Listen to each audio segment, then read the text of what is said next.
Quem reconhece na outra as noites mal dormidas, as histórias contadas mais de 1000 vezes, as dúvidas e as primeiras conquistas. Uma mãe reconhece na outra sentimentos que não cabem no peito e o poder que só as mães têm, o poder da doação. Se você pode, doe leite materno. Um pouco do que você doa é tudo para quem precisa. Informe-se no banco de leite humano mais próximo. Ministério da Saúde. Governo Federal. O Vitor, que vai ter um escritório de advocacia com o Marcelo, que vai conhecer a Mariana, que vai ter uma clínica de fisioterapia com a Letícia, que vai ser super amiga do João Paulo, que vai trabalhar numa multinacional com a Carol, que vai namorar o Guilherme, que junto do Caio vão criar uma startup revolucionária. Hoje, eles nem se conhecem, mas todos vão se encontrar em 2018. Unaerp, processo seletivo 19 de maio. Acredite nos encontros, eles vão mudar a sua vida. A Rádio Unaerp também está no site do curso de jornalismo. Acesse jornalismonaerp.com.br.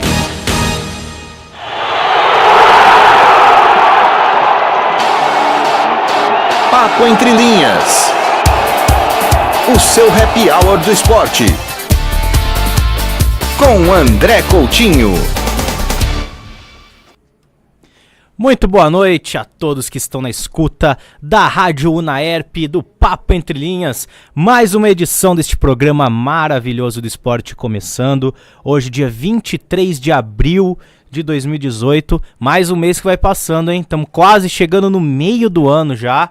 Essa semana estreia o Vingadores, né? Aqui nos bastidores a gente comentando, falando bastante do filme, né? Vai estrear na quinta-feira, muita gente apreensiva, com medo de morrer o personagem favorito, né, Thiagão? Thiago quer que vai tudo pro inferno, né? Todos os Vingadores. Bom, gente, mas a gente tá aqui pra falar de esporte, né? Agora, 8 horas e 38 minutos. Vamos falar um pouquinho dos destaques de hoje, então. Vamos ter a vitória do vôlei, o campeão da Superliga B, o Vôlei Ribeirão, no último sábado. Tem também o Marcos Pacheco, treinador, falando aqui na rádio. Tem as finais da Superliga A, feminina e masculina. Aposentadorias do vôlei, né? Alguns jogadores aí muito importantes para a história do vôlei brasileiro se aposentaram no fim de semana. Tem também playoffs do hóquei americano, da NBA e da NBB. Além disso, futebol, como sempre aqui, tomando espaço junto com o pessoal do Na Cara do Gol para bater aquele papo bem legal, descontraído sobre este esporte, o favorito do Brasil. A gente volta daqui a pouquinho, fica aí. Visite a página da Rádio Unaerp, www.jornalismonaerp.com.br/Rádio Unaerp. Se você não tomou a vacina contra a febre amarela e mora ou irá viajar para uma área de risco, procure a unidade de saúde mais próxima e vacine-se a partir dos 9 meses de idade. Quem já foi vacinado está protegido, desde que tenha o comprovante de vacinação e não precisa se vacinar de novo. Para mais informações, acesse saude.gov.br/febre amarela. Febre amarela, informação para todos, vacina para quem precisa. Ministério da Saúde, Governo Federal. Ouça a Rádio Unaerp no seu smartphone. O aplicativo da Rádio Unaerp está disponível para iOS, Android e Windows Phone. Quem doa sangue, doa esperança. Recebe sorrisos, alegria e confiança. Quem já doou sabe o bem que faz. O coração se alegra pra doar mais. Doe sangue regularmente. Não importa o tipo que você pertence, seja A, B, O ou AB, tem sempre alguém esperando você. Doe sangue regularmente. Não importa o tipo que você pertence, seja A, B, O ou AB, tem sempre alguém esperando você. Uma doação pode beneficiar até 4 vidas. Por isso é importante que todo doador continue com este ato de bondade sempre. Procure um hemocentro e seja um doador regular. Doe sangue regularmente e ajude a quem precisa. Ministério da Saúde, Governo Federal.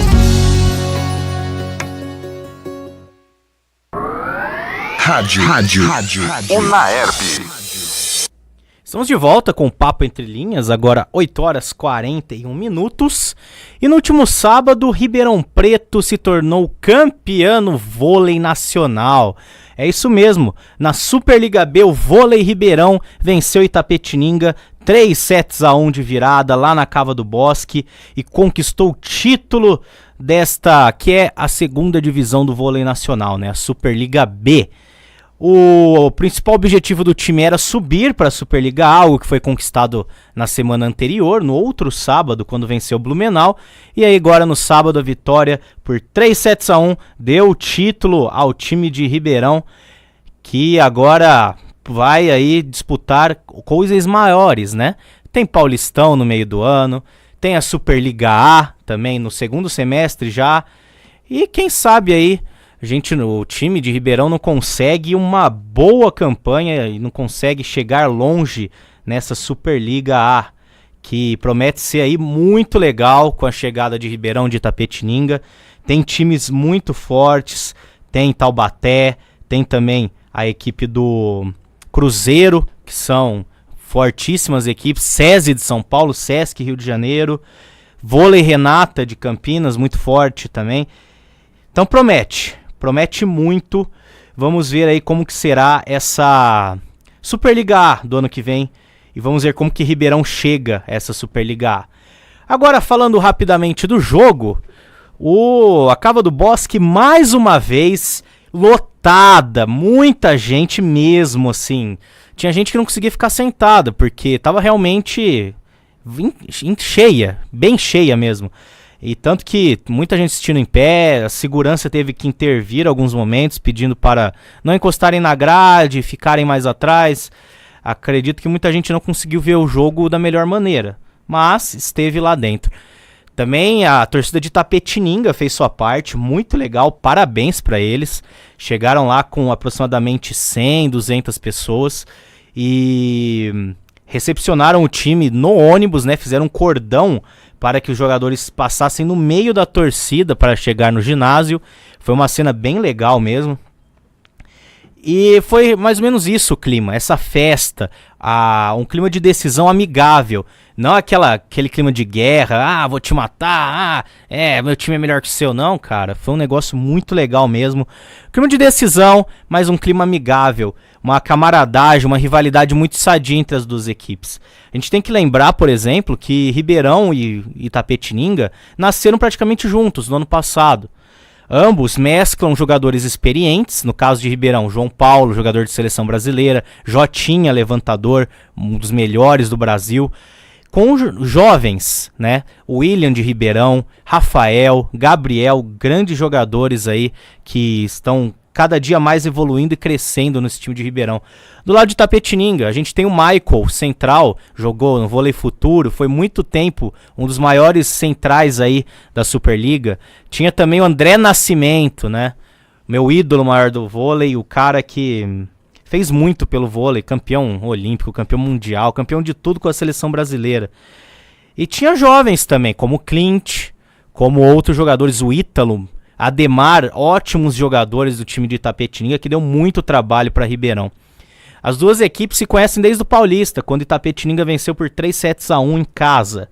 Depois, na Taça de Prata, decidiram o título, dessa vez vitória de Ribeirão 3-2, um tie-break emocionante. Ribeirão estava saindo atrás, conseguiu uma virada nos últimos pontos e venceu. Agora, na Superliga B, as duas equipes lutaram jogo a jogo pela primeira posição geral. E deu Ribeirão justamente em cima de Itapetininga no último jogo da primeira fase, 3-2 de virada. E para mim o segundo melhor jogo dessa Superliga, foi realmente algo espetacular aquele jogo. E isso deu a vantagem de Ribeirão jogar em casa durante todo o playoffs, todos os mata-matas, né, garantir em casa. Foi por isso que a final foi disputada aqui em Ribeirão, um jogo único. E mais uma vez deu Ribeirão 3-1 de virada. As parciais, o primeiro set foi de Itapetininga, né? O resultado por 25-23. Terminou num lance polêmico, né? O Gabriel de Ribeirão sacou. A bola foi para fora, mas os jogadores, o próprio Marcos Pacheco de Ribeirão, reclamaram de que teria resvalado na defesa, na recepção de Itapetininga. O segundo set foi de Ribeirão, 25-21, depois de muitos pontos de bloqueio da equipe, né? Foi o set que Ribeirão acordou pro ataque de Itapetininga.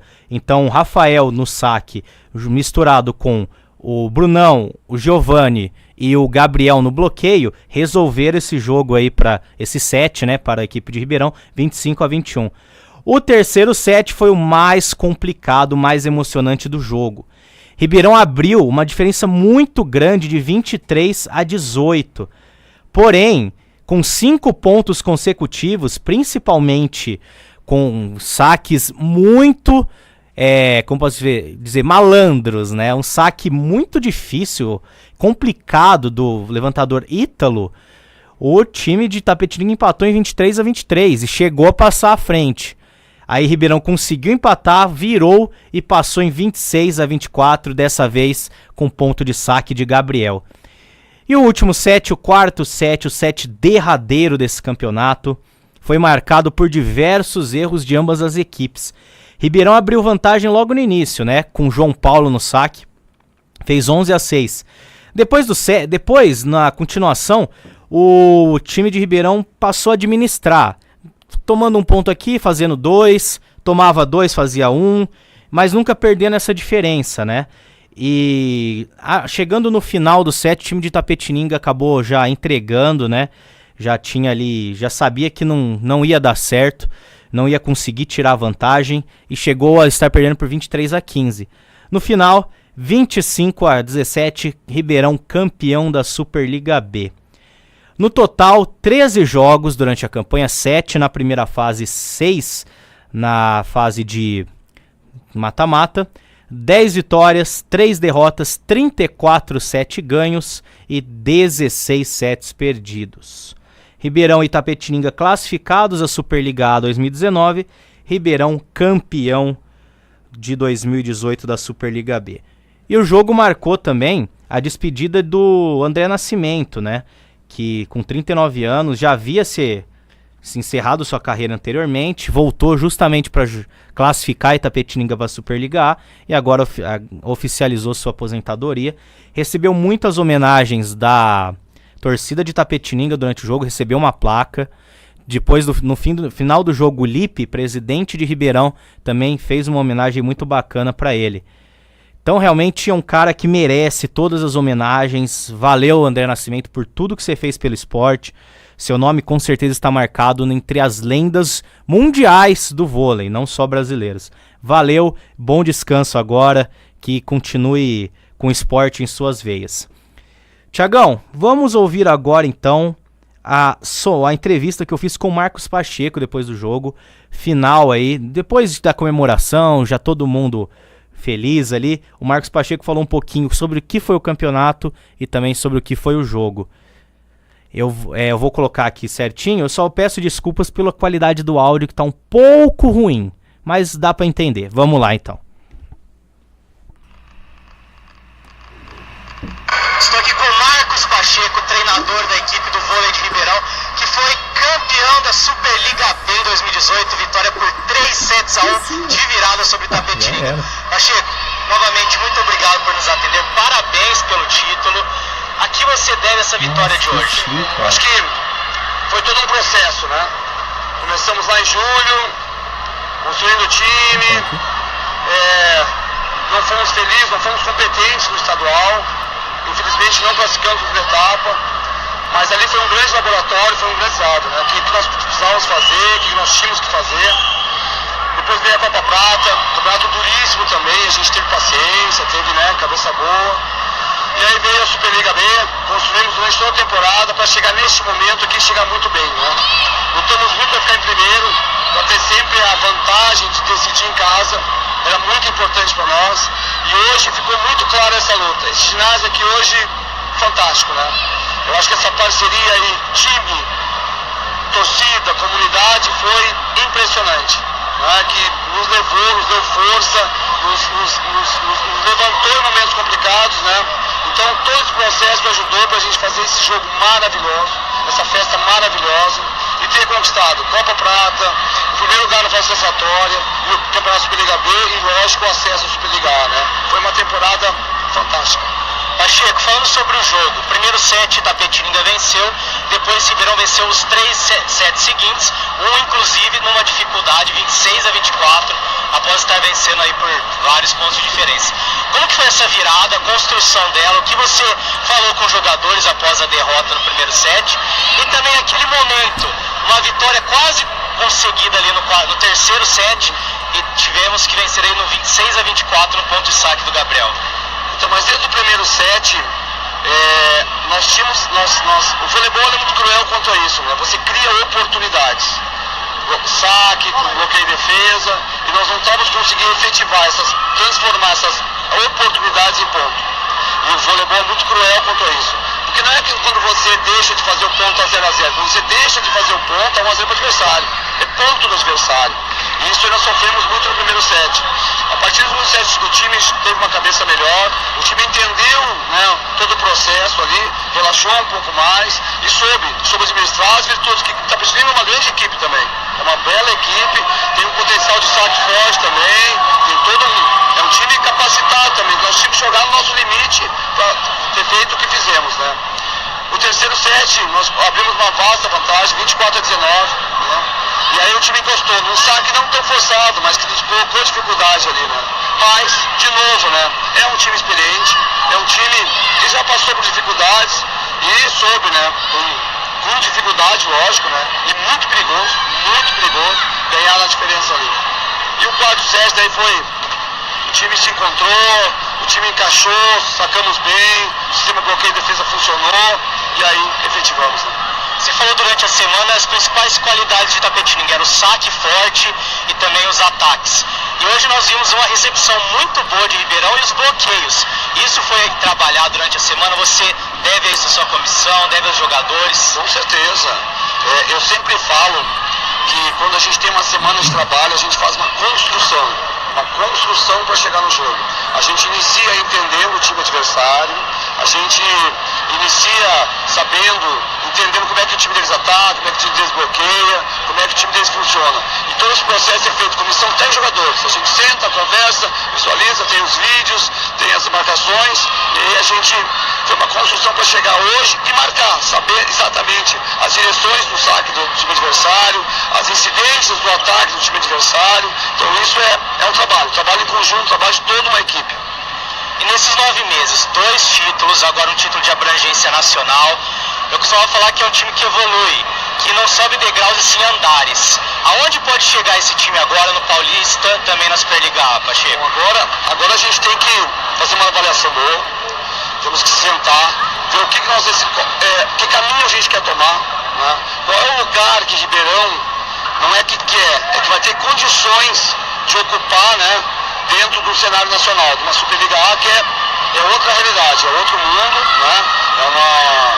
De extrema dificuldade. Então vamos ver o nosso investimento, ver o que a gente consegue fazer e ver aonde, né, que Ribeirão vai conseguir se encaixar.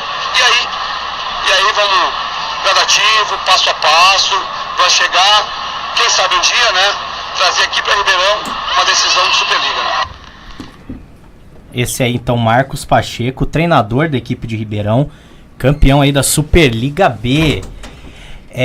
Só para encerrar, então, o assunto vôlei Ribeirão, o presidente Lipe deu uma entrevista hoje à rádio CBN Ribeirão e descartou a possibilidade de vir jogar aqui na temporada que vem. Segundo ele, não é a questão dele não querer jogar ou algo assim, mas é porque o teto salarial de Ribeirão ainda é um pouco baixo e o Lipe, campeão olímpico, né? Ele ganha muito, ele tem um salário muito alto. Por isso, pelo planejamento financeiro, ficaria muito difícil trazer o Lipe, ou então impossível, né? Para não estourar o teto, ele não vem, ele continua lá no SESI. O próprio Pacheco disse que o SESI quer manter o Lipe, tem um investimento muito maior que o de Ribeirão, e por isso aí o Lipe continua lá no SESI, mas com sua função de presidente aqui em Ribeirão e tomando conta de tudo que tem a ver com vôlei Ribeirão. Ainda sobre o vôlei, Superliga A feminino acabou no último domingo. Praia Clube foi grande campeã, venceu o Rio 3-0, né? 25-19, 25-23, 25-17. E depois no Super 7, como havia perdido o primeiro jogo pro Rio por 3-1, o Praia Clube venceu por 25-18 e garantiu o título. Parabéns aí para as mulheres do Praia Clube, né? E que timaço, né? Fegaray, Fabiana, Valesca. Do outro lado também, Gabi, Natália, Fabi, né? Então, realmente, um jogaço. E parabéns pro Praia Clube pelo título, né? Eu só acho meio estranho você decidir um título no Super 7. Acho que deveria ter tido um terceiro jogo. Mas já que a regra é assim, parabéns para as campeãs da Superliga 2018. E lembrando que a Fabi, atleta do Rio de Janeiro, anunciou aposentadoria. Outra grande atleta, a melhor líbero que eu vi em quadra até hoje. Vai fazer uma falta danada, né, pro vôlei brasileiro, mundial. Parabéns por tudo que ela fez. Muito obrigado também por tudo que ela fez pelo vôlei mundial brasileiro. E vai descansar agora também. Provavelmente vai virar comentarista, como ela já tem feito lá na Rede Globo, né? Outro que deu adeus foi o Dante. Também campeão olímpico, também campeão mundial. Com a derrota do Taubaté pro Cruzeiro nas playoffs da Superliga, o Dante aposentou também. Mesma coisa que eu falei da Fabi. Parabéns por tudo, obrigado por tudo e bom descanso a partir de agora. Thiago, antes da gente ir pro basquete, só dando uma rápida passada aqui no esporte americano que pouca gente fala, mas muita gente gosta, que é o hockey. National Hockey League já está em sua fase aí de playoffs e já tem alguns dos semifinalistas de conferência definidos. Pela conferência Oeste, nós temos ali o Nashville Predators contra o Winnipeg Jets. O Predators venceu o Colorado Avalanche, o Winnipeg Jets venceu o Minnesota Wild. Na outra semifinal da conferência, o Las Vegas Golden Knights vai encarar o San Jose Sharks. O Golden Knights venceu por 4-0 o Los Angeles Kings, enquanto o Sharks venceu o Anaheim Ducks, também por 4-0. Lá no leste, Tampa Bay Lightning venceu o New Jersey Devils, o time que eu estou com a camisa hoje aqui, uma pena que perdeu, 4-1, Lightning classificado, vai enfrentar o vencedor de Toronto Maple Leafs e Boston Bruins. O Boston está vencendo por 3-2, precisa de mais uma vitória para classificar. Na outra semifinal já está garantido também o Pittsburgh Penguins, que venceu por 4-2 o Philadelphia Flyers. E vai encarar o vencedor de Washington Capitals e Columbus Blue Jackets. O Washington está vencendo por 3-2. É isso aí, esse aí é o nosso boletim esportivo, que não teve vinheta hoje, por culpa minha. Mas esse foi o boletim esportivo. Agora sim, Thiago, vamos soltar a vinheta. Basquete! Esse aí é o nosso Thiago Alcaraz, da técnica aqui da Rádio Naerp. Ele me deu um toque, falou, você não chamou a vinheta do boletim esportivo hoje, hein, cara? Eu falei, putz, verdade, né? Mas agora no basquete a gente tá com tudo aqui. E continuando falando dos Estados Unidos, né? Os playoffs da NBA já estão com tudo. E já teve zebra, hein? New Orleans Pelicans, sexto do lado oeste, venceu o Portland Trail Blazers, que foi o terceiro, 4-0. Então é o primeiro time classificado. Nos outros jogos aí, nos outros duelos, Houston Rockets contra Minnesota Timberwolves, tá 2-1 pro Rockets. Utah Jazz tá vencendo o Oklahoma City Thunder por 2-1, os dois vencedores se enfrentam. O Pelicans, que eu já disse, encara o vencedor de Golden State Warriors e San Antonio Spurs, tá 3-1 pro Warriors. Do lado leste, Toronto Raptors foi o primeiro do lado leste, tá empatando com o Washington Wizards, foi o último ali, o oitavo, 2-2. Cleveland Cavaliers e Indiana Pacers também tá 2-2, os vencedores se enfrentam. E no outro duelo ali, Philadelphia 76ers 3-1 em Miami e Boston Celtics 2-2 com Milwaukee Bucks, ainda não tem nada definido. Continuando no basquete, vamos falar da NBB, rapidinho aqui, os confrontos das quartas de final. O Franca que o time aqui da nossa região decepcionou e perdeu as 3 pro Bauru, 3-0, 81-76 no Panela de Pressão, 83-77 no Pedrocão e 69-61 também no Pedrocão. Então, Franca eliminado, Bauru classificado, assim como o Flamengo. Flamengo venceu 3-0 também o Minas Tênis Clube, 84-70, 101-74, 97-92. Nos outros duelos, Paulistano 2-1 no basquete cearense, faltam aí pelo menos 2 jogos, né? Quem vencer 3 se classifica. 72-67 cearense, 93-89 paulistano, 79-68 paulistano. O jogo 4 será na próxima quarta-feira, 7h30, no ginásio Paulo Sarasate, lá no Ceará. Se precisar, o 5º jogo será no Antônio Prado Júnior, em São Paulo. No último duelo das quartas de final, o Mogi das Cruzes está vencendo Caxias do Sul por 2-1. Primeiro jogo 63-60 para o Mogi, segundo 69-57 para o Mogi e o último jogo agora, o terceiro, 65-54 para o Caxias. Jogo 4 será no ginásio Vasco da Gama, em Caxias do Sul, com data e horário a definir e caso seja necessário, o 5º jogo será lá em Mogi, no ginásio Hugo Ramos. Agora a gente sai do basquete, Thiagão, vamos falar de um outro esporte aí que já foi muito querido aqui no Brasil, mas que por enquanto anda em baixa. Tênis. O tênis, pra gente encerrar esse primeiro bloco do nosso Papo Entre Linhas.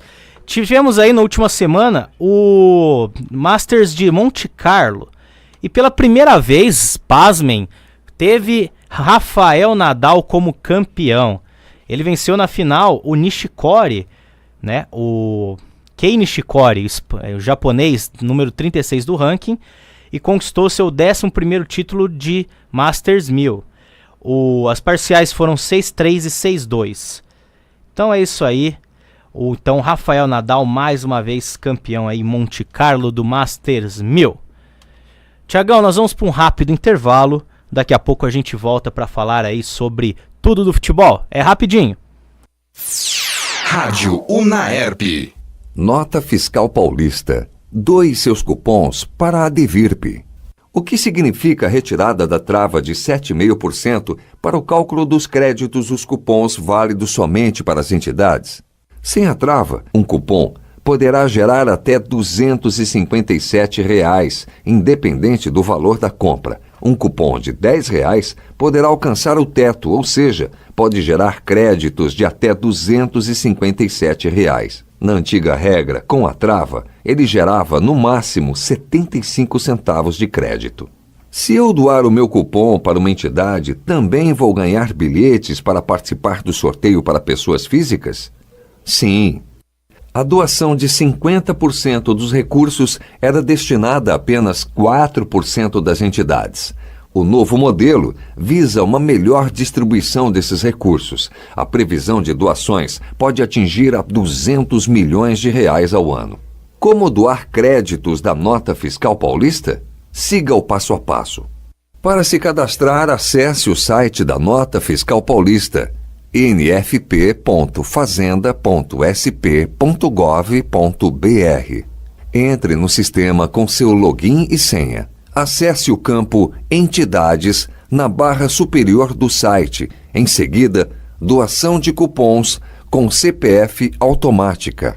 Você pode escolher o período de doação, anual, semestral ou trimestral.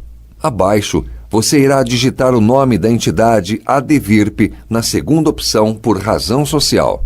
Selecione a Associação dos Deficientes Visuais de Ribeirão Preto e região e confirme sua doação automática.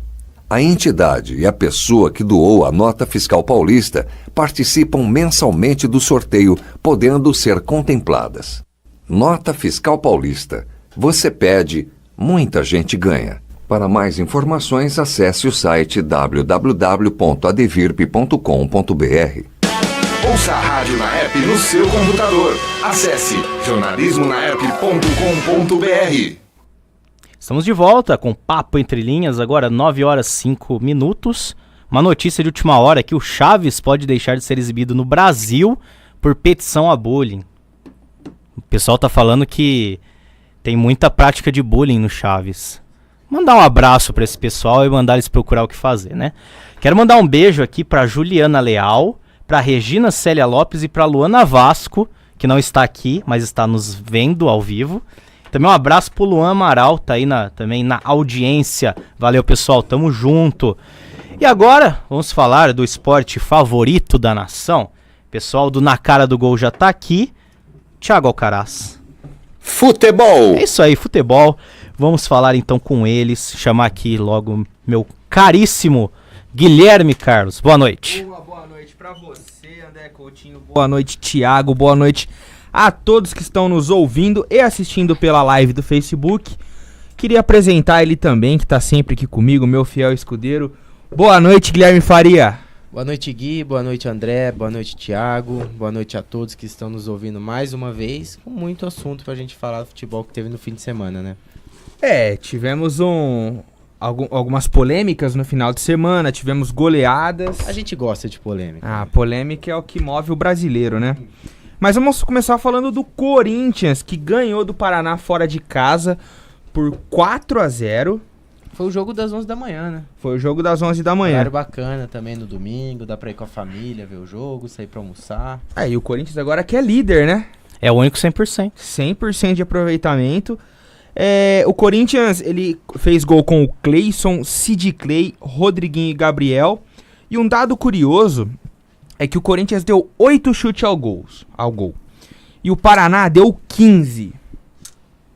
15 chutes. Isso mostra a eficiência do contra-ataque do Corinthians. O que vocês estão achando desse time de 2018? Uma formação diferente do de 2017, né? O Fábio Carille teve que optar por jogar sem centroavante, né, no início dessa temporada, até agora, né, no começo do Campeonato Brasileiro, porque não tinha um centroavante. O Jô foi embora para o Japão, o Casim nunca se firmou como um camisa 9 do Corinthians, e o Carille optou por jogar naquele esquema com 2 meias mais avançados, que no caso são o Rodriguinho e o Jadson, e esquema de jogo que acabou dando certo, né? A gente vinha comentando antes de vir aqui pra rádio, né, Gui, que o Carille agora ele tem 2 esquemas de jogo que podem dar muito certo. Esse esquema com um falso 9, né? O Rodriguinho e o Jadson jogando mais na frente, o Cleison chegando, o Romero também. E quando o Roger estiver apto a jogar, também pode voltar aquele esquema que deu muito certo no ano passado, vencendo o Campeonato Paulista e o Brasileiro com um centroavante, né? Se o Roger conseguir se encaixar também, o que eu acho que vai acontecer. Falando do jogo de ontem um pouquinho, o Corinthians muito eficiente. Cássio voltando àquela velha forma de que ele terminou a temporada, né? O Cássio eu acho que demora um pouco para entrar em forma, um jogador que um pouco mais lento para entrar em forma no começo da temporada, mas agora já tá... É o Cássio que a gente conhece, né? Sim. Fez boas defesas no jogo de ontem e o Corinthians foi eficiente, né? Um time muito encaixado, com um esquema de jogo um esquema de jogo que todo mundo conhece, um time chato de jogar, né? Com os adversários, muita gente fala que o Corinthians é o time mais chato de retranqueiro. Jogar. Não é nem retranqueiro, né? É muito compacto. Às vezes a gente vê um time tentando arriscar de fora da área, contra o Corinthians é quase impossível. Tem 3, 4 jogadores cercando, a compactação do time do Corinthians é muito boa. Você viu o jogo ontem, André? Assisti os melhores momentos. Cara, eu acho que a boa fase do Corinthians passa pelos pés do Rodriguinho, né? Talvez seja a melhor fase dele desde que chegou no Corinthians em 2013, se eu não me engano. Tem um terço dos gols do Corinthians tem participação do Rodriguinho. Sim, ele fez acho que 5 gols nos últimos jogos. E igual você falou, não só os contra-ataques, mas você vê os gols do Corinthians, pelo menos 2 deles foram marcados com jogadores na cara do gol sem goleiro. Foi o gol do Rodriguinho primeiro e o gol do Cleison no segundo tempo. Talvez o do Sid Clay tenha sido mais difícil, porque ele fez uma jogada individual belíssima. Mas por que isso acontece? O time trabalha muito bem a bola, põe na roda, literalmente, né? O time do Paraná ontem, pelo que eu pude perceber, perdidaço em campo, até conseguia chegar, dar alguns chutes que sem muito trabalho pro Cássio. O Cássio, se eu não me engano, fez 1 ou 2 defesas só. E o time do Corinthians botou na roda, literalmente. Troca de passe, passada do lateral, tanto do Sid Clay quanto do Fagner. O Fagner, inclusive, deu passe pro gol do Cleison. E a chegada de trás, como vocês já falaram, Rodriguinho, também do Gabriel, né, que fez um belo gol, o 4º. Então, eu acho que é isso, cara. O time do Corinthians tá tão certinho, mas tão certinho, que parece que caso tenha uma alteração, a entrada do Roger, pode até estragar. não acho que vai acontecer. Porque eu acho que quando o time tá acertado dessa maneira, é difícil estragar. Mas pode mudar alguma coisa e o Roger acabar atrapalhando, entre aspas, né?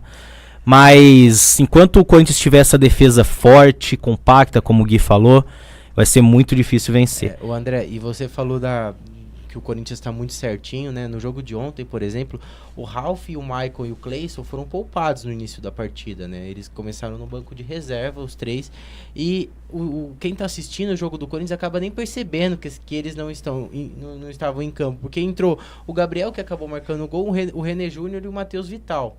Então, tá tão encaixado, o esquema de jogo já tá tão consolidado no Corinthians que o Carille, ele vai descansando alguns jogadores, vai trocando algumas peças e o time joga da mesma maneira. Ontem 3 jogadores que vêm jogando muito saíram do time e entraram outros 3, um deles inclusive fez um gol.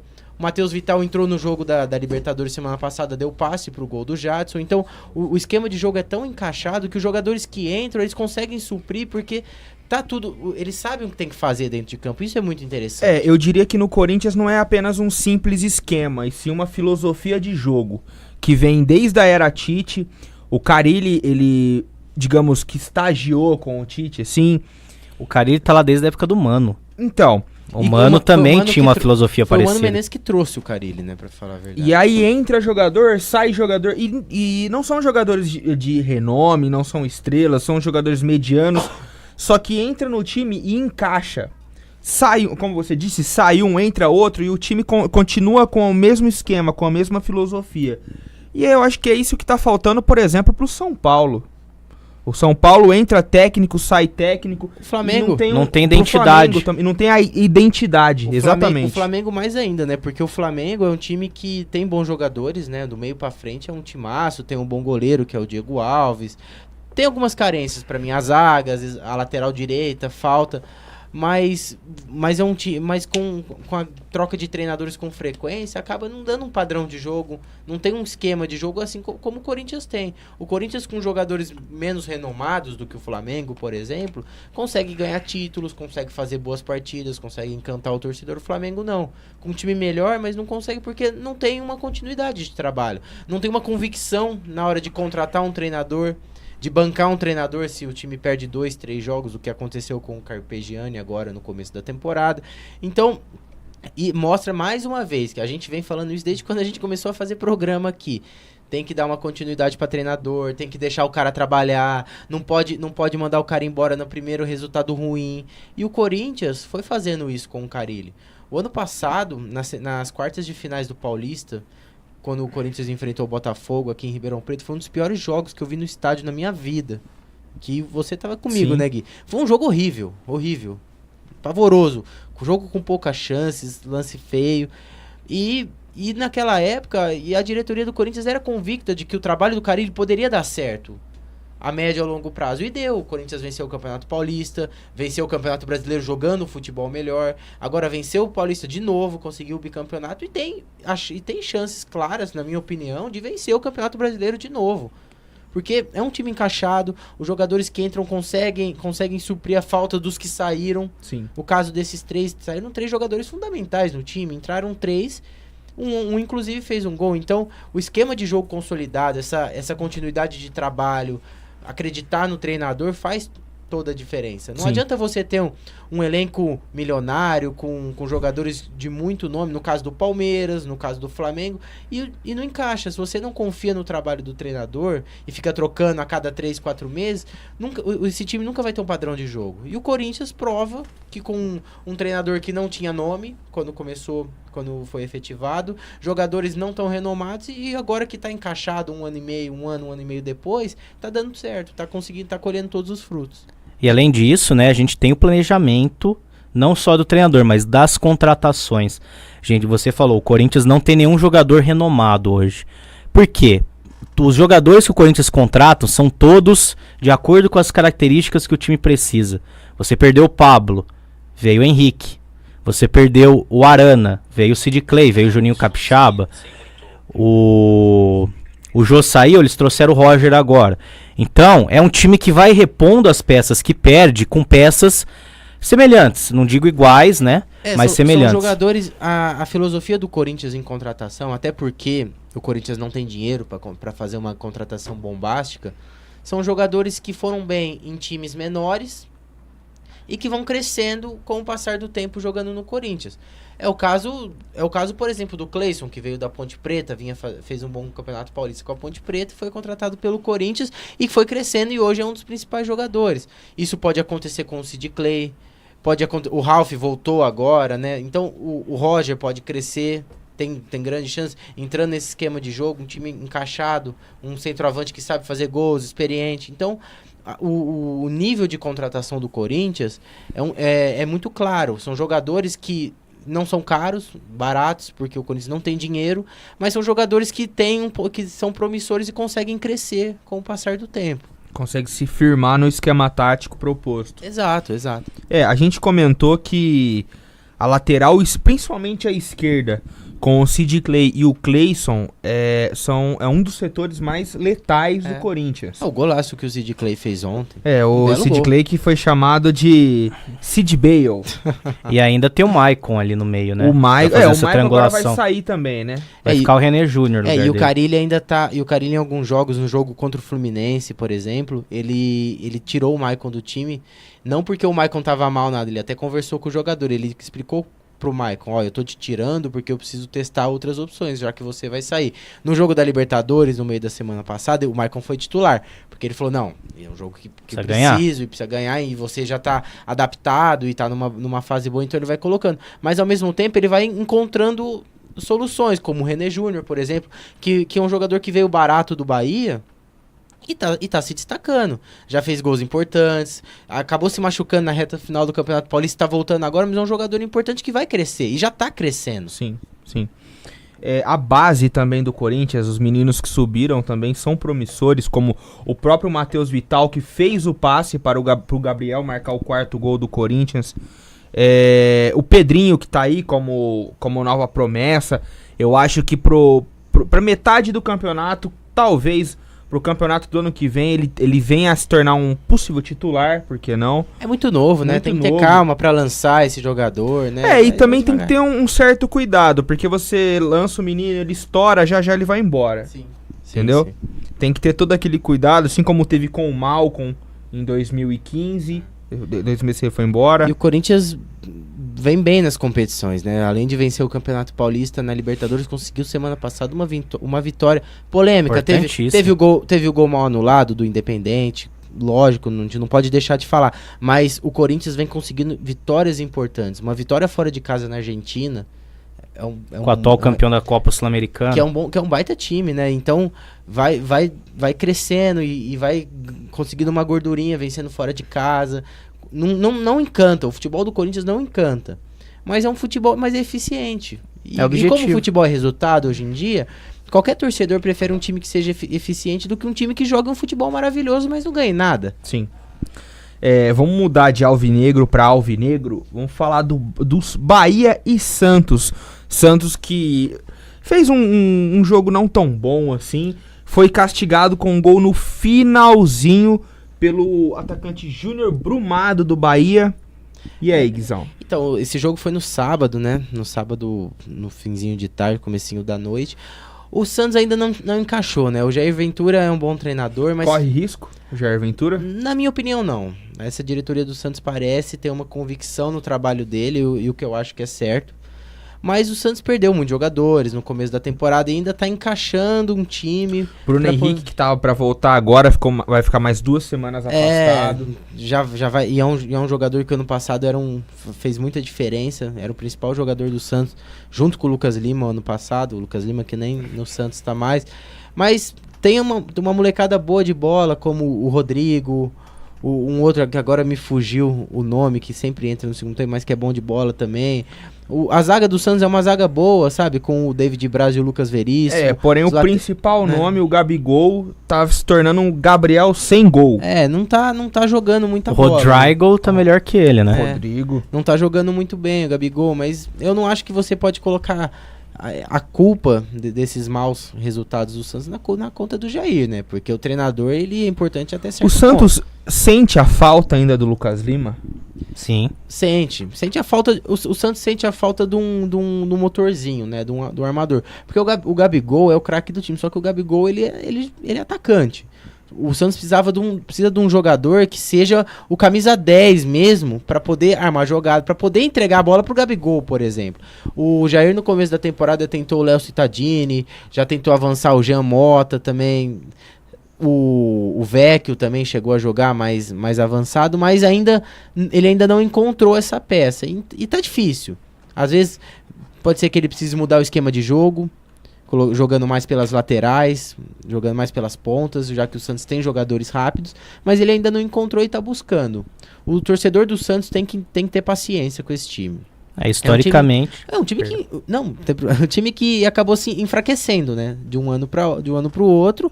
Não tem dinheiro para fazer grandes contratações, então o torcedor tem que ter paciência com o trabalho do Jair Ventura, que não vai ser da noite pro dia que ele vai começar a dar frutos. É mais pro meio do ano.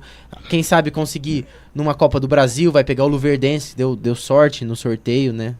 Se continuar dando continuidade pro trabalho do Jair Ventura, eu acredito que o Santos vai começar a brigar por título na temporada que vem. Sim. Eu ainda acho que essa temporada é pro Santos se estruturar. Sim, com certeza. Mas às vezes a casa. Mas às vezes nessa temporada, né, num campeonato de mata-mata, consegue chegar, né? Sim, como uma Copa do Brasil, tá nas oitavas da Copa do Brasil, vai pegar o Luverdense. Principalmente por o fator casa, que o Santos é muito perigoso na Vila. Pra pontos corridos eu acho complicado buscar uma Libertadores ou até um título de campeonato brasileiro. Mas num campeonato de mata-mata eu acho que não é impossível, não. A gente já viu exemplos nos últimos anos de times que não eram nenhuma potência, mas chegaram em campeonatos de mata-mata porque são jogos eliminatórios e você tem que saber lidar com esse resultado, né? Não é um campeonato de médio a longo prazo como o Campeonato Brasileiro. Sim. Nessa quarta-feira, lembrando que o Santos disputa Libertadores contra Estudiantes. E aí, tem uma pedreira pela frente, o que vocês acham? E casa lotada, né? Vila Belmiro já vendeu todos os ingressos, vai estar lotado. Vai ser a panela de pressão, né? Aqui a Vila Belmiro, pra quem já foi lá, é bem realmente um caldeirão.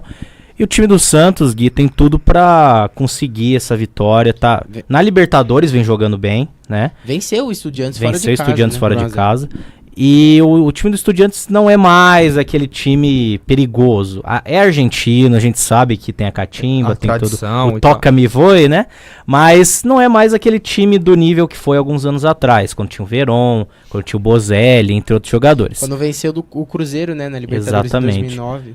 E o Santos tá com uma formação que eu acho ideal para encarar um time como o Estudiantes, que é um time muito rápido, com o Sacha, com o Rodrigo pelas pontas. O Gabigol também é um jogador rápido, veloz, que tem uma agilidade para dar um drible, um chute de repente. Mas é isso que o Gui tava falando, falta ainda um camisa 10. Historicamente, o time do Santos tem sempre em seus grandes esquadrões teve um grande camisa 10. Vou tirar o Pelé da história, mas tem Giovani, tem Ganso, Lucas Lima, entre outros aí. E a equipe tá realmente necessitando. Se eu fosse o Santos, eu correria atrás de um novo camisa 10 para dar essa cadência, dar essa armação diferenciada, um passe diferenciado para que o time do Santos consiga voltar aos bons tempos. Falta isso. Tirando essa questão, a defesa ainda também é muito preocupante. Você tem o Vanderlei lá atrás, que é um baita goleiro, faz milagre, mas o problema é justamente isso. Todo jogo ele tem que fazer milagre. Todo jogo o Santos toma 1 ou 2 chutes muito perigosos. Contra o Bahia ele não conseguiu defender no final. Mas sabe que eu acho que não é nem por causa dos zagueiros, eu acho que é mais pelos volantes. O Renato, que é um ídolo, né, do Santos, ele tá mais velho, ele não consegue marcar mais. Às vezes você precisa até tirar o Renato do time. Eu acho que o problema do Santos de estar sofrendo muito, o Vanderlei tá tendo que fazer muitos milagres, não é nem pela defesa, porque a defesa em si eu acho uma defesa boa, o Lucas Veríssimo e o David Braz. O problema pode ser as laterais, o Daniel Guedes que vinha jogando, dá muito espaço, e principalmente os volantes, eu acho que fica muito espaço no meio, os times conseguem chegar muito pelo meio contra o Santos, e isso acaba prejudicando. Sim, com certeza, aí os volantes têm um papel fundamental, exato, até porque... A gente comparando com o Corinthians. A bola do Corinthians, por que os jogadores do adversário não chegam? A bola sempre sai mascada. Porque tem um Ralf ali, tem um Gabriel que dá o combate, dificulta. O caso do Santos, mesmo com o Alisson em boa fase, isso não tem acontecido. Não tem. Né? E na bola aérea também acho que tá pecando um pouquinho. Acho que o O David Braz é muito bom em bola aérea, mas o Veríssimo tá deixando a desejar. Eu também acho isso. Lembrando também que o jogo do Santos é amanhã, né? Contra o Estudiantes. Não é na quarta? É na terça. Na terça? É agora que eu olhei aqui. 9h30 da noite, na terça-feira, o jogo na Vila Belmiro. Jogo importante, né? Pro Santos conseguir encaminhar a sua classificação para a próxima fase da Libertadores, o que eu acredito que vai acontecer. Sim. Falando agora do jogo do Ceará e São Paulo, 0-0. Também outro jogo truncado, sem criatividade alguma. Ainda teve um chute no final do primeiro tempo do Everton, recém-contratado do São Paulo. Ainda o Nenê arriscou uma vez. Mas o primeiro tempo sem criatividade nenhuma. O segundo ainda foi mais ou menos, mas um jogo fraquíssimo. São Paulo não consegue ter uma constância de trabalho. Tem seus altos e baixos. E ainda pode perder o Rodrigo Caio, que sentiu uma lesão no pé. Inclusive, na hora que ele caiu no campo, ele falou pro médico que assim, parecia que o pé dele estava quebrado. Saiu chorando. E é mais um problema. Não que seja a principal peça do São Paulo, mas não deixa de ser um desfalque. É um jogador grande. com maior identidade com o clube, né? E é titular. E o São Paulo tá, falando em identidade, né? O São Paulo tá buscando uma identidade, né? O Diego Aguirre chegou agora. O Diego Aguirre tem aquela filosofia de rodar bastante o elenco. Ele dificilmente repete uma escalação, né? Então ele tá tentando ver as melhores peças para formar uma base que ele confia, uma base que vá bem, e leva um pouco de tempo isso. Então a gente vai ver jogos do São Paulo em que o São Paulo vai jogar bem, vai vencer, mas por outro lado a gente vai ver jogos do São Paulo como o jogo de ontem, um jogo ruinzinho de assistir, né? Ou o jogo contra o Atlético Paranaense, o primeiro jogo que perdeu de 2-1 também, um time com muitos espaços, dando muitas jogadas de contra-ataque para o adversário. Então o São Paulo precisa encontrar primeiro essa identidade e com o tempo vai se acertando. O Everton chega para acrescentar, deve se tornar titular nessa equipe. O Trellis vem jogando bem também, vem dando, não conta do recado eu diria, mas vem melhorando. E ainda falta acertar a lateral direita, quem vai ser o lateral direito de São Paulo. A dupla de zaga já parece que com o Rodrigo Caio e o Arboleda já está bem esquematizado. O Reinaldo ali vem dando conta na lateral esquerda. Falta achar uma base primeiro. E depois, achando uma base, começa a colher frutos. Então, mas eu queria fazer uma pergunta agora para vocês. Você disse que o Aguirre, ele dificilmente repete uma escalação. Mas até que ponto é bom para o São Paulo esse rodízio intensivo de jogadores? Eu não acho bom, não. Eu acho que um time que tá buscando uma identidade, igual o Gui falou, que não tem. Você fala, o Corinthians tem a defesa forte, o Santos é um time rápido, jovem, e o São Paulo? São Paulo não tem isso. A última identidade que o São Paulo teve mesmo, acho que foi na época do Muricy, dos 3 campeonatos seguidos. Muricy Ball, né? E agora, o time do São Paulo, na minha visão, é um time que tem muita pegada, um time melhorou, raçudo, isso já melhorou, né? Um time guerreiro mesmo, só que perdido, ainda sem saber o que fazer com a bola no pé. Sem ela, tá indo bem. Tá batalhando, tá conseguindo correr atrás, tem as suas falhas, né? Mas melhorou, igual o Gui falou. Mas ainda falta no ataque, com a bola no pé, um esquema, uma identidade do que fazer com ela. Parece que não sabe. A bola cai no pé do Lisieiro, por exemplo, que é um baita jogador, ele toca no meio e fica parado. Ou então a bola cai no Nenê e todo mundo tem que se virar. Ele tem que se virar. Falta triangulação, né? Isso. Falta aquela movimentação maior. Não você tocar e ficar parado, você tem que tocar e dar opção pro seu companheiro, o outro jogador se movimentar. E tem ainda jogador falta. pra isso no elenco. Ainda com falta. certeza. E eu acho que essa base que o Aguirre tá tentando buscar, ele encontrar uma base como os 2 zagueiros, os 2 laterais, um volante que jogue mais jogos, um meia como o Cueva, por exemplo, se ele conseguir se firmar. E aí ele vai trocando algumas peças, né? O Everton, por exemplo, que deve ser titular. Aí tem o Brenner que pode entrar, tem o Valdívia que pode entrar no lugar dele, o Nenê que vem jogando bem, aí entra o Cueva no lugar dele. Então ele precisa achar uma base.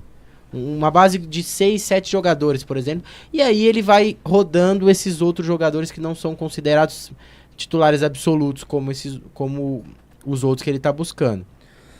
Ainda falta. Hora ele coloca o Hudson, hora ele coloca o Jusilei como volante. Na minha opinião, eu deixaria o Hudson. Eu acho o Hudson mais jogador que o Jusilei. O Petros eu acho que vem jogando muito mais pelo nome do que pelo futebol que ele apresentou. Porque tem a personalidade forte, porque tem né? Porque tem a personalidade, tá meio parecido com o Felipe Melo no Palmeiras. O Felipe Melo caiu bastante de rendimento, mas como é o Felipe Melo, aquela coisa que a torcida gosta, ele não sai do time. Então, falta o Aguirre encontrar esse time ideal do São Paulo, resolver o problema das laterais, que eu ainda acho que é um dos grandes problemas do São Paulo. Falta o apoio dos laterais. E há tempos já, né? Faz muito tempo isso. Falta o apoio dos laterais. Quando o jogo tá difícil pelo meio, precisa ter um lateral para dar um cruzamento, para fazer uma jogada, e o São Paulo não tem. O Reinaldo vem jogando bem essa temporada, mas eu ainda acho que ele não é o cara para ser o lateral esquerdo. Ontem entrou com o Edmar, né? Edmar que eu acho pior nível que, São Paulo. Eu acho que é pior que o Reinaldo ainda, o Edmar. E pensar que o São Paulo ia trocar o Edmar pelo Hudson, né, na temporada passada, só não deu certo porque o Cruzeiro não depositou o dinheiro que faltava. O São Paulo acabou dando sorte ainda, porque era pro Hudson estar no Cruzeiro e vem sendo um jogador importante. Então ainda falta. O torcedor de São Paulo tem que ter o mesmo pensamento que o do Santos, tem que ter paciência. É um treinador novo e tem que dar tempo para ele trabalhar, porque mas o problema desse tempo para trabalhar foi o que você me disse uma vez. O técnico da seleção uruguaia, ele tá para se aposentar. O nome favorito, o Tabárez, o nome favorito para assumir a seleção é o Aguirre. Pode ser que ele assuma ainda esse ano, após a Copa. O combinado, entre aspas, porque palavra não é... Você dá a palavra no futebol... Segundo o Raí, foi boca a boca. né? Porque você dá a sua palavra no futebol não adianta nada, né? Você tem que colocar no papel. E nesse caso do São Paulo não foi colocado. O Aguirre, se ele fosse se tornar treinador da seleção uruguaia, seria a partir de janeiro. O que ele diz. Então, pelo menos até o fim do ano, o São Paulo tem que acreditar nessa filosofia do Aguirre. E aí, se ele for pro Uruguai ano que vem, não for ficar, aí já é outra história e na temporada que vem resolve. Mas até o final desse ano, o São Paulo tem que acreditar na filosofia dele, deixar ele trabalhar, a torcida tem que apoiar, tem que dar confiança pro Aguirre, pro time, porque o São Paulo já foi eliminado, já perdeu 2 campeonatos. Já perdeu o Paulista e semana passada foi eliminado na Copa do Brasil. Precocemente. Resta, pra mim, o único campeonato que o São Paulo tem chance de títulos ainda é a Sul-Americana. E tem o jogo de volta contra o Rosário Central ainda, né? O primeiro jogo 0-0. O Campeonato Brasileiro acho difícil chegar. Acho que o São Paulo vai ficar numa zona intermediária, 8º, 9º, 10º. Não, acho que não vai mais que isso. Pode surpreender, mas na minha opinião as chances não são grandes. E é o que eu falei. Vai ter jogo que o São Paulo vai jogar bem, vai dar uma animada ao torcedor, só que no jogo seguinte vai ser um jogo fraco, que perca ou que empate, jogando como jogou ontem. Então, o torcedor de São Paulo tem que ter paciência com o time. Se tiver paciência, apoiar igual fez o ano passado na luta contra o rebaixamento, de médio a longo prazo, eu acredito num bom trabalho do Aguirre. Mas o torcedor precisa ser paciente e racional em relação a esse time. E uma outra notícia pro torcedor São Paulino é que dirigentes do São Paulo foram pra China para reabrir conversa a respeito da repatriação do Hernanes. Hernanes, que é o sonho de consumo do São Paulo desde o ano passado, saiu e deixou aquele vazio, tanto no time quanto para a torcida. Mas os valores ano passado já eram altos, continua sendo alto. O salário dele é altíssimo. Sim. Ele ganha mais de 1 milhão por mês, né? E eu não sei se o Hernanes, nessa altura do campeonato, resolveria tanto assim a vida do São Paulo. Porque se o Hernanes vem pro São Paulo de meia, que pode ser meia armador, já tem o Nenê e o Cueva. Além do Diego Souza, que pode jogar mais recuado. Mas eu acho que o Hernanes ainda tá assim. Eu também acho. Pelo nome, pela história, pela identificação com a torcida. Lógico, eu também acho. Ele entraria, ele voltaria para ser titular, com certeza.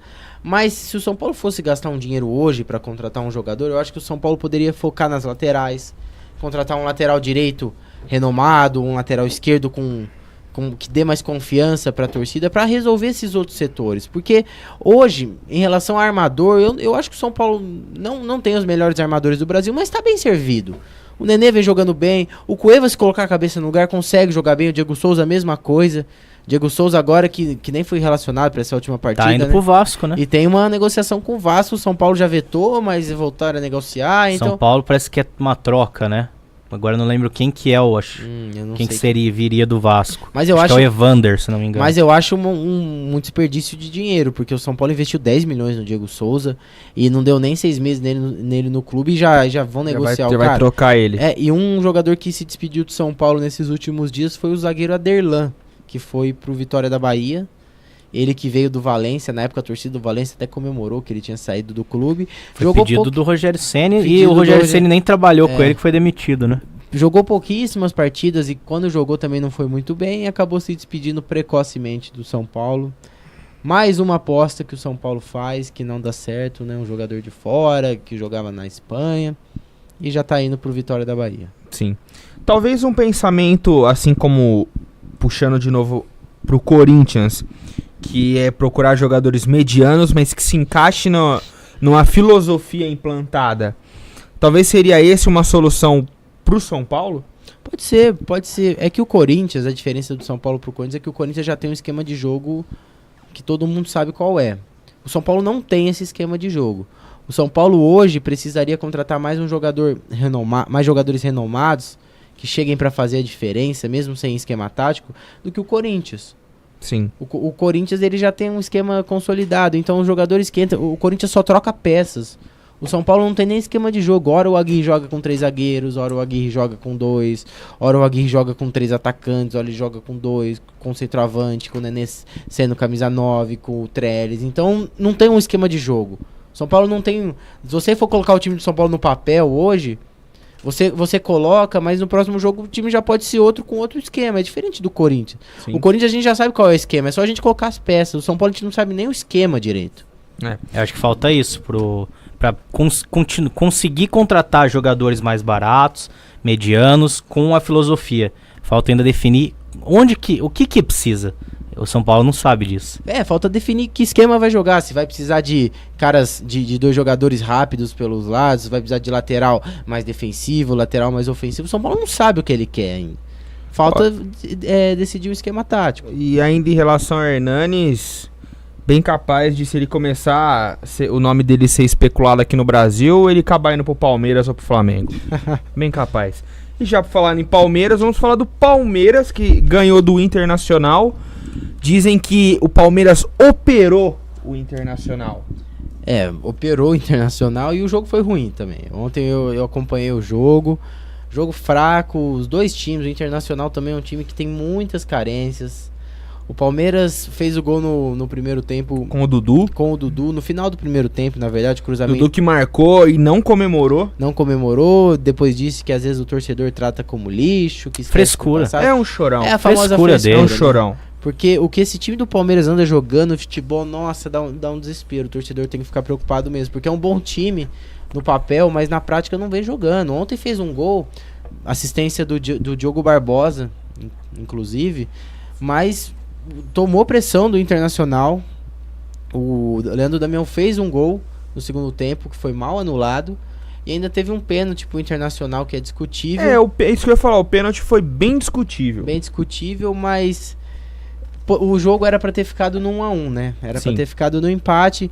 Mas assim, os dois times ontem, sabe, com muitas carências. Será que marcação, de tudo. O Palmeiras vai chorar agora também? Do jeito que chorou contra o jogo do Corinthians? Continua chorando, né? Tá manchado o campeonato. Tá manchou o campeonato. Mas assim, brasileirinho, né? O Palmeiras não precisa de um brasileirinho desse. Mas jogo ruim. Ontem algumas alterações, na verdade 2 alterações. Na primeira, a entrada do Edu Dracena no lugar do Thiago Martins. Thiago Martins que vinha sendo muito criticado.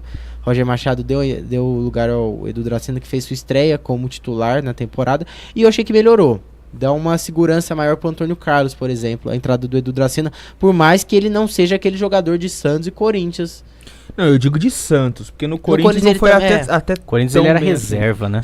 E outro jogador que daqui a alguns jogos, na minha opinião, vai acabar virando titular é o Moisés, que ontem entrou no lugar do Lucas Lima. O Lucas Lima ontem tava mais ligado, mas também não fez a diferença. Ele tava jogando com mais vontade. Disseram que ele tomou um esporro no vestiário antes do jogo. Tomou. Por isso que ele jogou mais aceso. Ele tava jogando com mais vontade, mas ele não fez a diferença. E também é o terceiro jogo seguido que ele é substituído. E no segundo tempo foi substituído pelo Moisés.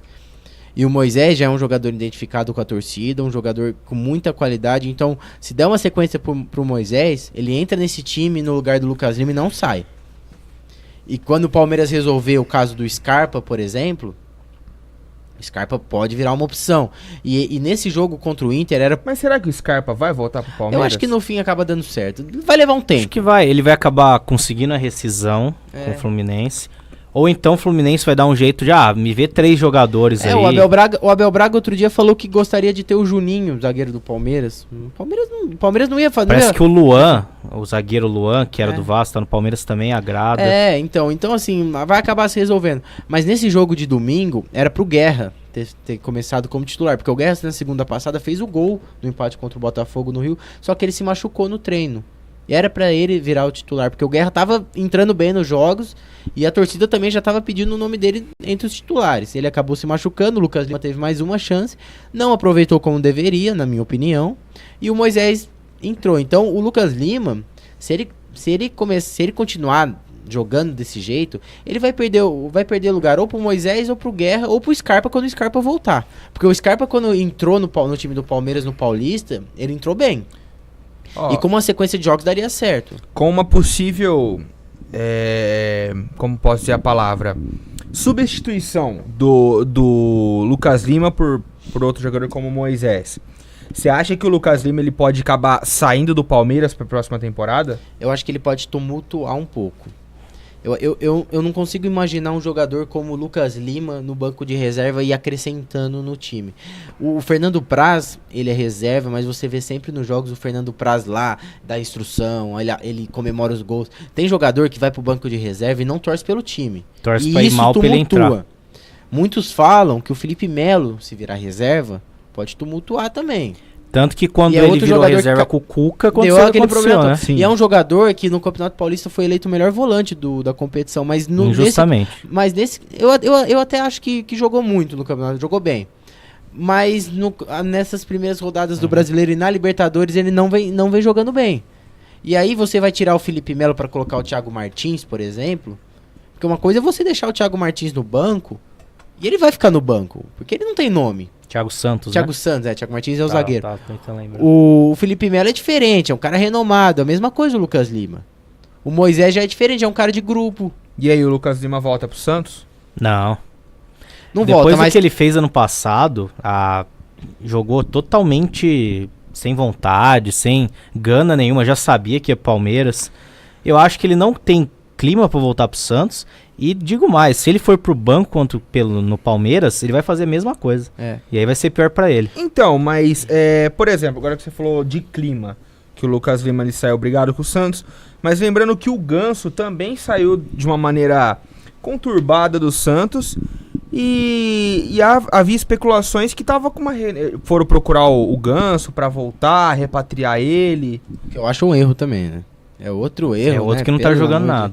Agora, o Lucas Lima no Santos, ele não saía do time porque não tinha nenhum reserva pra fazer sombra pra ele. No Palmeiras é diferente. No Palmeiras, se ele bobear, tem o Guerra entrando bem, tem o Moisés, que já é ídolo da torcida, tem o Scarpa quando voltar. Então o Lucas Lima, numa dessas, ele pode virar a quarta opção do elenco, naquela posição. Porque eu acho absolutamente natural se o Guerra virar titular, se o Moisés voltar a ser titular, ou se o Scarpa virar titular. Outro que eu acho que mesmo fazendo gol ontem, que eu acho que não vem jogando nada esse ano, é o Dudu. E o Dudu tá sendo escalado pelo nome. O William deu lugar a ele ontem no segundo tempo, porque não tava jogando, não tá correndo. O Dudu é o capitão do time, mas não joga, não tá jogando, ele tá jogando com o nome. E é outro jogador que eu também não sei se no banco de reservas ia tumultuar ou ia agregar. Então, o problema de você ter um elenco tão recheado, com jogadores do mesmo nível, na mesma posição, é que tem jogadores que sabem lidar com isso e vão lutar pela titularidade. Outros não conseguem virar reserva. E aí começa a tumultuar o ambiente. E isso atrapalha. Sim. Isso atrapalha bastante. Então o Palmeiras o Roger tem que ter uma gestão legal do grupo ali. O pessoal tem que ter um papo bacana, porque pode atrapalhar. E aí um time que é recheado de craque, de estrela, acaba se prejudicando por causa do ego dos jogadores, né? Você tocou num ponto interessante que foi o Dudu. Cara, faz muito tempo que eu tenho reparado que ele, em todo jogo, ele normalmente tenta a mesma jogadinha, que é botar na linha de fundo, correr. E, cara, ele quer apitar todo jogo. Ele só reclama toda jogada. Ele quer apitar, ele reclama. Ele não é constantemente expulso, não sei por qual motivo. E assim, muita gente falando que... Ele é chiliquento. Sim, muita gente falando que ele tem proposta e tudo mais. Se eu fosse ele... Quer dizer, não sei, ele tá muito bem lá no Palmeiras, mas se eu fosse o Palmeiras, eu aceitaria essa proposta. É um bom dinheiro e o Dudu realmente, como você falou, não tem jogado nada. Ele tem feito só chilique dentro de campo. E ontem, mais uma vez, ridículo. Na minha opinião, ridículo. Ele, torcida, qualquer derrota, a gente não é nada. Amigão, o futebol é assim, é assim, amigão. É pressão o tempo inteiro. Você descobriu isso agora? Se ficar triste, chateado porque um torcedor, 2 na rede social te xingou, não joga bola. Eu acho que o torcedor, ele vai na emoção. Se hoje você faz o gol do título, você vai ser idolatrado. Se no jogo seguinte faz um gol contra, os caras vão te xingar e vão esquecer o que você fez no passado. Então, é assim, o futebol é assim. E ele não pode reclamar, o Palmeiras paga em dia, o Palmeiras dá um suporte extraordinário. O cara é capitão do time. Jogadores, então... recebe em dia, tem tudo. É tratado do melhor jeito possível. Ele não tem por que fazer mimimi. Sim. Porque se o torcedor tá criticando, é porque ele não tá jogando bola. Se ele tivesse fazendo gol, jogando bola, se o time tivesse jogando bola, a gente não ia estar tendo essa discussão. O time do Palmeiras é decepcionante o que vem jogando. O time do Palmeiras ele tem 2 jogadas, né? O chutão pra frente e o chutão pro lado. Eu nunca vi isso. O jogo do Palmeiras é assim, toca a bola, vem no zagueiro, chutão. Sempre buscando o Dudu e o Keno ou o William, né? E é cruzamento para... Não tem jogada, não tem uma triangulação, não tem nada. E tem jogadores que têm capacidade de fazer isso. É isso que decepciona. Porque é o terceiro ano que a gente coloca muita expectativa no Palmeiras e até agora essa expectativa não tem fruto nenhum nisso. Não joga, o time não tá jogando. E o Borja também, sabe? O Borja eu acho que é um bom centroavante. Mas parece que ele não tem vontade de jogar. O Borja ele caminha em campo. Ele caminha, ele cabeça baixa, sabe? E isso incomoda o torcedor. E eu acho que parece que ele não treina, né? Porque a finalização dele tá muito ruim. Ontem ele perdeu um gol de cabeça no começo do jogo, que o Keno fez uma jogada, cruzou na área, rasteiro, o Danilo Fernandes espalmou e a bola veio pra cima. Era só ele cabecear, o gol tava livre. Ele cabeceou por baixo da bola e a bola foi por cima do gol, mas um erro de fundamento que é primário. Perdeu tempo, né, da bola. Um centroavante do Palmeiras ainda, com o investimento que teve, não pode perder esse tipo de gol. E o time do Palmeiras tá jogando mal. Sabe, os laterais não tá dando certo, tá difícil. E a torcida tem razão de reclamar, porque o investimento é muito alto. Sim. E lembrando que o Palmeiras, na quarta-feira, aí sim, enfrenta o Boca lá na Bombonera. E vai ser um jogo interessante. Interessantíssimo. Lembrando que o Palmeiras tinha feito 1-0 contra o Boca. No finalzinho, o Tevez conseguiu empatar. E o Boca Juniors na La Bombonera é letal. Pode falar que não tem pressão, mas tem. Tem muita pressão. Uma vez eu vi uma entrevista do Emerson Sheik. Ele falou que no aquecimento do Corinthians na final da Libertadores, ele tava lá tocando bola. Ele falou que ele ficou disperso pelo barulho e pela torcida, pela proximidade da torcida com o campo, com os jogadores. E ele falou que ele tava tocando a bola. E, inclusive ele até deu o passe errado ali no aquecimento, porque ele falou que distrai o jogador, sabe? O jogador não que caia na pressão, mas que a torcida do Boca é diferente. Você jogar numa Bombonera lotada numa Libertadores é diferente.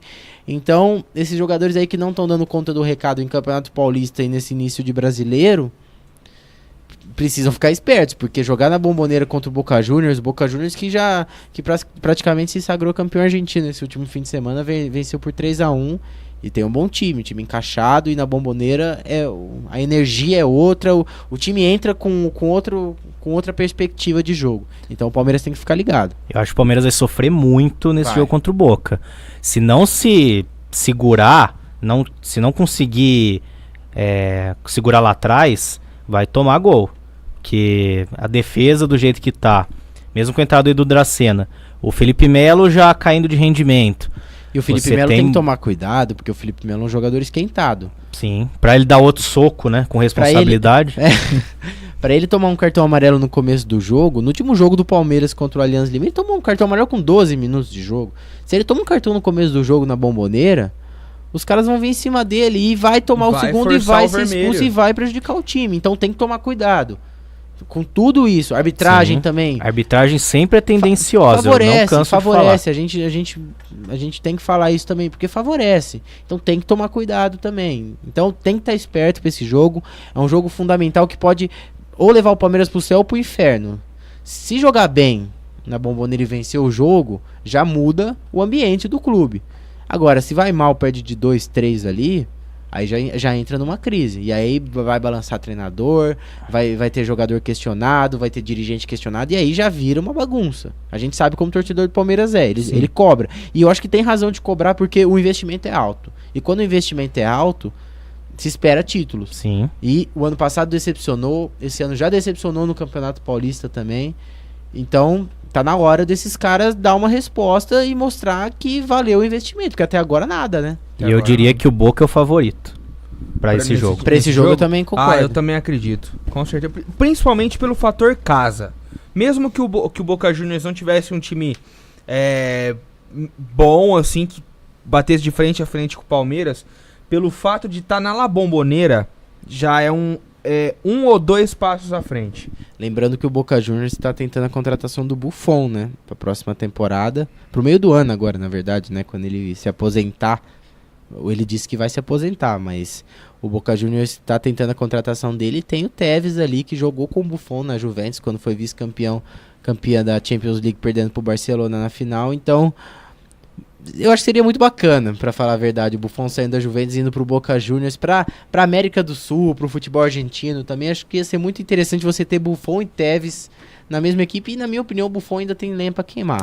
Pra mim ele iria até 2022 tranquilo. Mais 2 temporadas pelo menos ele joga, porque a agilidade dele é uma coisa impressionante. Com quase 40 anos ele tem uma agilidade impressionante, então ele ainda tem lenha pra queimar, viu? Sim.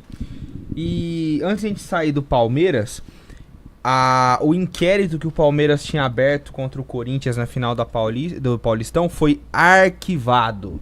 Ou seja, as lágrimas não funcionaram para nada. Melhor coisa, porque teve o lance polêmico lá, mas é um lance... Mas é de jogo também. E é um lance que a gente já comentou aqui, é um lance discutível. Eu achei que foi pênalti, mas vocês não acharam que foi pênalti, por exemplo. Sem clubismo também. E por outro lado, se tivesse dado pênalti, a gente poderia discutir como um não pênalti. Sim. Não foi um lance claro. E interferência externa, sinceramente, a gente... Infelizmente, pode ser que tenha acontecido. Eu acredito que tenha acontecido.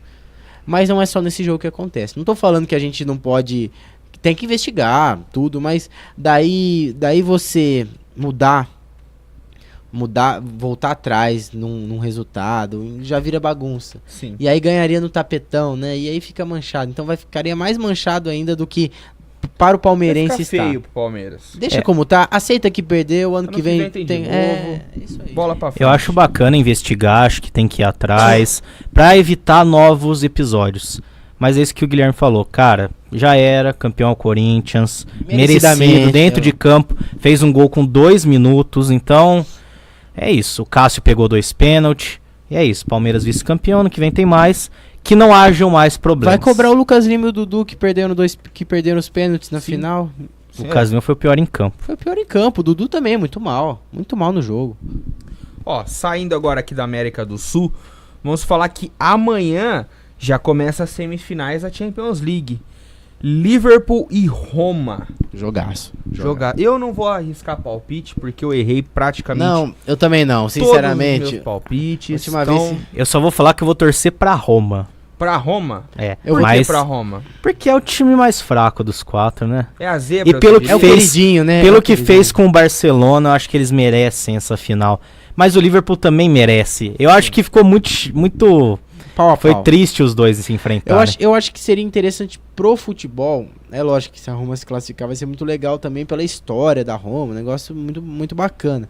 Mas pelo futebol jogado, eu gostaria que o Liverpool passasse para enfrentar ou o Bayern de Munique ou o Real Madrid. Para mim, desse confronto, quem passar Vai ser um grande jogo. Porque o Liverpool há anos tá buscando um título e não consegue ganhar nada. E agora tá numa semifinal de Champions. E eu acho que o Liverpool merecia chegar. A Roma também merece, lógico. Tem todos os méritos de estar lá. Mas o que esse time do Liverpool vem jogando nessa temporada é um dos melhores ataques do mundo. E méritos ao Salah, né? Salah E seria muito interessante ver um Liverpool e Bayern ou um Liverpool e Real Madrid na final. Ia ser um baita jogo. Com certeza. Eu acho que o Liverpool talvez seja, entre os dois, a equipe mais capacitada para fazer um bom jogo na final. E tem o Salah, como você disse. Ele chegou a 31 gols em 35 jogos na Premier League. É o maior artilheiro numa edição de Premier League, cara. Achei isso espetacular. E ele não é um centroavante, né? Ele é um ponta. Ele joga muito avançado, mas ele não é um centroavante. Ele não é um camisa 9. Isso é mais interessante ainda, né? O que ele vem jogando. O Salah que ganhou como o melhor jogador do ano do campeonato inglês. E ele é o segundo jogador africano a ganhar isso.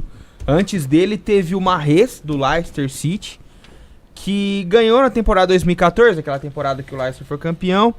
E ele era da Armênia, foi o segundo jogador africano Argélia, né? da Argélia, perdão. O Yaya Touré não ganhou? Não, o Touré não chegou a ganhar. Nem o Drogba chegou a ganhar. Achei que o Yaya Touré tinha quando ganhado. você me perguntou, eu pensei no Drogba. Ou no Eto'o também. Mas o Drogba também não chegou a ganhar.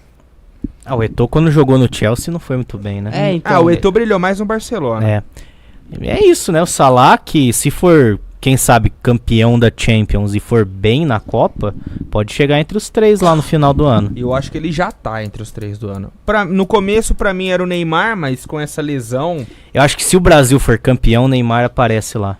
Mas não chega a ganhar. Não. Vai ganhar o Cristiano. Eu também acho. Mas eu acho que o Neymar, se o Brasil for campeão, chegar numa semifinal, ele aparece entre os 3. Tem como dividir essa bola de ouro entre o Cristiano e o Messi? Porque o Messi também tá jogando tanto. Foi campeão agora. O Barcelona venceu por 5-0 o Sevilha na final da Copa do Rei ou Copa do Rei? Destaque pro Iniesta, né? O último jogo, talvez, dele. Fez um belo gol. Foi chorando, aplaudido, né? De pé pelas duas torcidas. Mas podia pegar essa bola de ouro, dividir ela no meio e dar pro Cristiano Ronaldo e pro Messi. Porque o que os dois estão jogando essa temporada tá muito equilibrado. Muito equilibrado mesmo. O que você sempre falou, né, Gui? Sempre teve aquela rivalidade entre Cristiano Ronaldo e Messi, mas toda temporada um tava sempre melhor que o outro. Um tava mais em baixa, né, e o outro tava muito em alta. Nessa temporada os dois estão em alta. Sim. Os dois estão muito evidentes. Se o Real for campeão da Champions, o Cristiano garante. Provavelmente. Mesmo se Portugal for mal na Copa. O que já é esperado, né, se a gente for pensar Portugal na Copa. Mas eu acho que assim, o que vai... se o Cristiano Ronaldo não ganhar, por exemplo, com o Real Madrid a Champions League, os olhos vão ficar voltados para Portugal e Argentina. Mas a Argentina eu creio que tem mais tradição em Copa do Mundo para ir mais longe. Por mais que não tenha jogado bem nas últimas partidas, é a Argentina que tem... Se for olhar para si, o Messi vai ter um passo à frente. E tem jogadores melhores do que Portugal, né? Acho que é justamente por isso. Se Portugal for muito bem, os caras vão botar tudo na conta dele. Mesmo que, por exemplo, ele faça um gol só.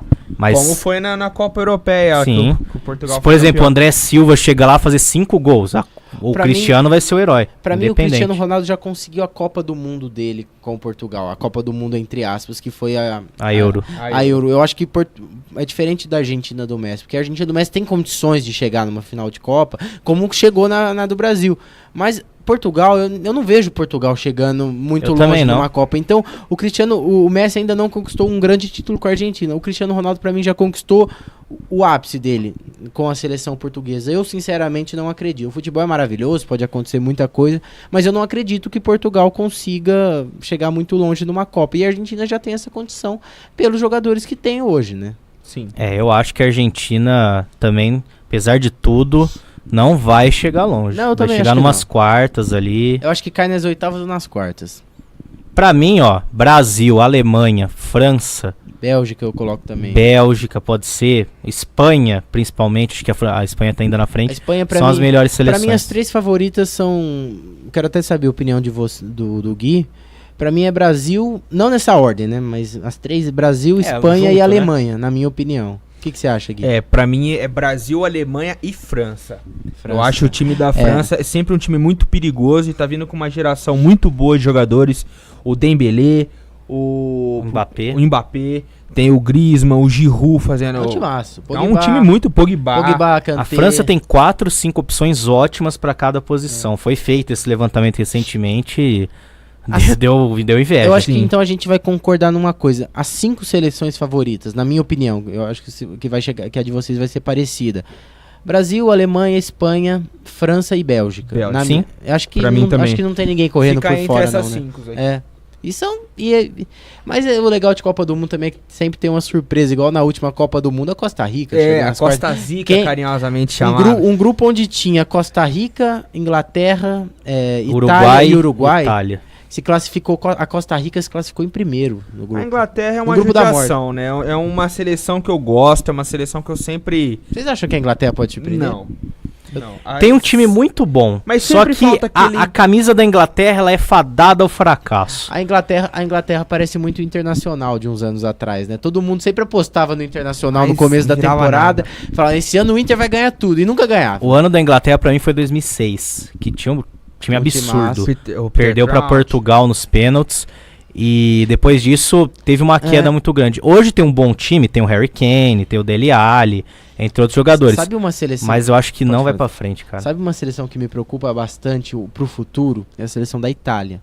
Porque a gente não vê nenhuma promessa da italiana surgindo, nenhum craque. E assim, na França tem o Mbappé que tem 20 anos aí, 19. 18, hein? Acho Olha que isso. tem 18 ou 19, se e não vai me ser engano. um craque do futuro para as próximas 3, 4 Copas. Copas. Como é chamado.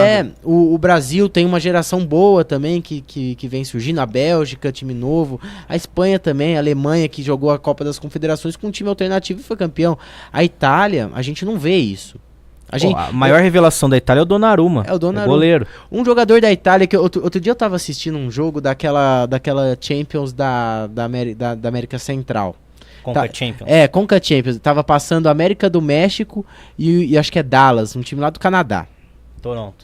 Toronto do Canadá. E sabe quem joga no Toronto? Giovinco. O Giovinco. Eu tava assistindo o jogo foi super gostoso de assistir.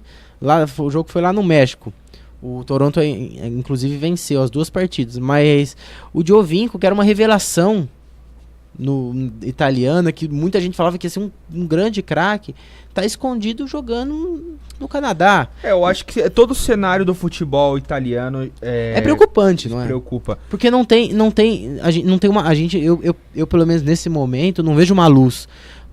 Tem um bom goleiro, né? O do Milan lá, que vai ocupar a vaga, porque o Buffon não joga mais pela seleção, mas você não vê um meia, você não vê um atacante, um craque de bola, igual a gente vê nessas outras seleções. A última vez que a Itália chegou a disputar um título foi... A Euro 2012. A Euro 2012, o Balotelli. Que foi uma grande que entre nós foi uma grande surpresa. Eliminou a Alemanha. Era pra ter sido Espanha e Alemanha na final, tanto é que a Itália tomou uma lavada na final de 4-0 da Espanha. Era pra ter sido Espanha e Alemanha. A Alemanha tinha uma fama de pipoqueira, né? Que sempre amarelava em fases importantes. Mas é preocupante, porque o futebol italiano parece que tá morrendo às vezes. É triste. Você vê a impressão que eu tenho. Você vê o campeonato italiano, ontem mesmo teve... Ontem ou antes de ontem? Acho que foi antes de ontem.